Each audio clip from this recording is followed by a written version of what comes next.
जैकबाबाद में हक Murtaza generator supply private बिजली घर पारां आज़ाद मीडिया प्रेस क्लब के उहदेदारनि ऐं मेंबरनि खे चांहि पार्टी ॾिनी वई, जंहिंमें सदर नवाब अली लांगा, सीनियर नायब सदर doctor Ghulam Nabi Pechuho, general secretary Mohammad Hasan Soomro, joint secretary Nasrullah Mirani शिरकत कई।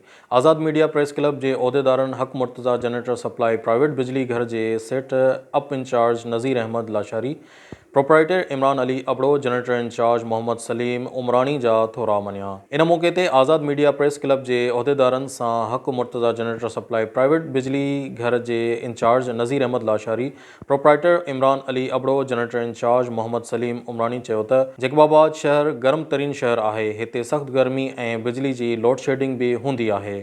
रोज़ाना ट्रांसफार्मर सड़ी वञनि था। जैकबाबाद के अवाम के उन्हारे में सख्त परेशानियों के मुंह ॾियणो पवे थो, जंहिं लाइ सस्ती बिजली फराहम करे रहिया आहियूं। हर ख़बर बर वक्त ख़बर ॾिसंदा रहो न्यूज़ लाइन 1।